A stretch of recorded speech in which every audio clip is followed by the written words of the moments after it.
Hello दोस्तों, बहुत बहुत स्वागत है आपका अर्ली फाइनेंशियल आजादी में। रूट मोबाइल्स के आईपीओ को लेकर आज बात करेंगे, लेकिन सबसे पहले बहुत बहुत कॉन्ग्रेचुलेशंस जिनको अलॉटमेंट मिला है। अलॉटमेंट के चांसेस कम थे, लेकिन उनको अलॉटमेंट मिला और हमारी तरफ से बेस्ट विशेस है उनको।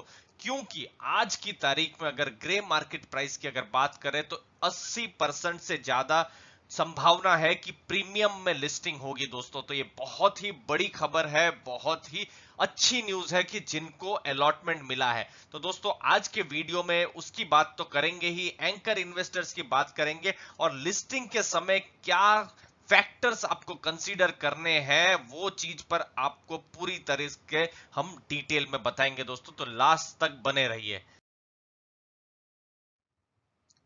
देखिए दोस्तों, रूट मोबाइल्स का आईपीओ ऑलरेडी हिट हो गया है दोस्तों। आप एंकर इन्वेस्टर्स की अगर लिस्ट देखें तो गोल्डमैन ने यहां इन्वेस्ट किया है, कुवैत इन्वेस्टमेंट अथॉरिटी ने भी इन्वेस्ट किया है, एसबीआई लाइफ इंश्योरेंस जो कंपनी है उन्होंने इन्वेस्ट किया है। टोटल 51.4 लाख शेयर्स जो है एंकर इन्वेस्टर्स में बांटे गए हैं और टोटल 23 एंकर इन्वेस्टर्स ऐसे हैं जिन्हें अलॉटमेंट मिली है रूट मोबाइल्स की।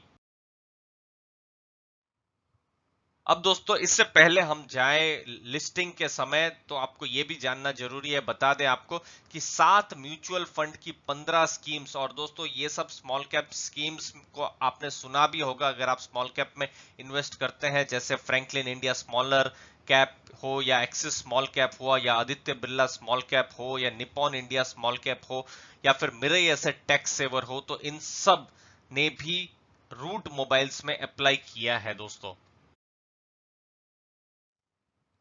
अब दोस्तों एज एन इन्वेस्टर आपके पास क्या ऑप्शन है? देखिए, सितंबर 21 को इसकी लिस्टिंग है, लेकिन सितंबर 21 से 23 में 3 और आईपीओ भी आ रहे हैं दोस्तों। तो वो चीज को आप ध्यान में रखें। कैम्स का आईपीओ आ रहा है, कैमकॉन स्पेशलिटी का आ रहा है और एंजल ब्रोकिंग का आ रहा है। एंजल ब्रोकिंग का 22 तारीख से आ रहा है दोस्तों। तो 3 जगह में है। तो अगर समझ लीजिए आपका अलॉटमेंट नहीं हुआ और अगर आप पैसा डालते हैं रूट मोबाइल्स में, तो एक तरीके से पैसा आपका फंस भी सकता है, यानी कि आपका ब्लॉक भी हो सकता है और वो पैसे को आप इन 3 आईपीओ में नहीं लगा सकते। और फिलहाल ग्रे मार्केट प्राइस भी ठीक ठीक बोल रहा है, जैसे कैम्स का भी कुछ 25-30% है, कैमकॉन भी अच्छा बोल रहा है और एंजल का बहुत अच्छा रिस्पांस नहीं है लेकिन ठीक ठाक रिस्पांस है। तो ऑलरेडी प्रीमियम तो है ही उसका। तो आपको डिसाइड दो ही चीज पर करना है कि मनी को ब्लॉक करना है या मनी को यूज करना है। और अगर आप मनी ब्लॉक करते हैं, यानी कि अगर जिस दिन लिस्टिंग होती है और अगर आपका अलॉटमेंट नहीं हुआ है रूट मोबाइल में, मनी ब्लॉक कर रहे हैं, तो फिर तो आपको लॉन्ग टर्म के लिए ही यहां पर सोचना है दोस्तों।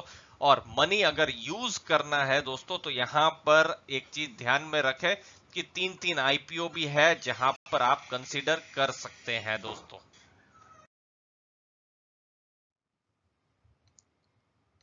अब दोस्तों आपको यहां पर एक चीज को कंसीडर करना है कि 350 रुपए में आईपीओ आया था, ठीक है, यानी 14,000 रुपए का जो भी आपने लॉट भरा था, तो उस समय में 29 का प्राइस अर्निंग रेशियो था। तो अगर आप किसी भी मिड कैप आईटी कंपनी के साथ इसे कंपेयर करें तो इसके पार में ये जाता है।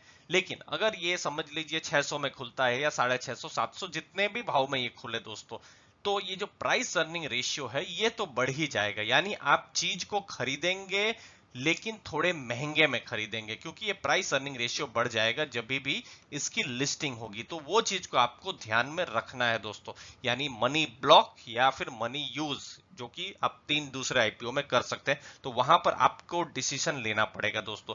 और अब दोस्तों आईपीओ से रिलेटेड तो सब सब्सक्रिप्शन डेटा अब सब खत्म है। अब नई रिपोर्ट जब भी आएंगी, Q2 का रिजल्ट आए या Q3 का रिजल्ट आएगा, उसके बाद ही रेटिंग होगी, नई रेटिंग होगी और ब्रोकरेजेस अपने नए टारगेट्स निकालेंगे। तो उससे पहले तो कुछ भी बोल पाना सही नहीं रहेगा दोस्तों। तो अभी आपको डिसाइड यही करना है कि आपको आईपीओ में अगर अलॉटमेंट हुआ है तो बेचना है या फिर नहीं बेचना है, क्योंकि आपको प्रॉफिट तो हो ही गया है दोस्तों। और अगर अलॉटमेंट नहीं हुआ है तो फिर क्या यहाँ पैसा रखा जाए या नहीं रखा जाए?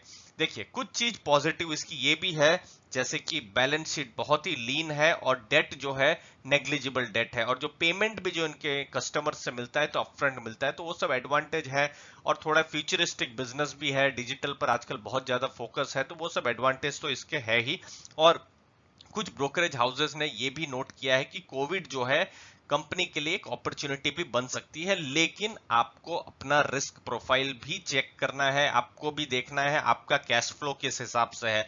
आप अपना पूरा कैश फ्लो अगर रूट मोबाइल में डाल देते हैं तो वो भी थोड़ा रिस्की हो जाएगा, लेकिन हाँ, थोड़ा सा प्रॉफिट निकाल के दूसरे आईपीओज में डालते हैं, क्योंकि 3-3 आईपीओ आ रहे हैं दोस्तों, और सब में थोड़ा थोड़ा भाव तो बोल ही रहा है प्रॉफिट का। तो वही चीज है, बहुत ही हमारा न्यूट्रल यहाँ पर स्टैंस है कि क्या किया जाए। जिनको अलॉटमेंट हुआ है उनको तो फिर से कॉन्ग्रेचुलेशंस कि उनको प्रॉफिट मिल रहा है, लेकिन जिनको नहीं हुआ है अलॉटमेंट वो क्या करें, उनके हमको लगता है कि जरूर कुछ ना कुछ डायरेक्शन मिला होगा दोस्तों इस वीडियो में कुछ भी वैल्यू एडिशन हुआ तो जरूर लाइक शेयर सब्सक्राइब कीजिए। आपके टाइम के लिए धन्यवाद दोस्तों।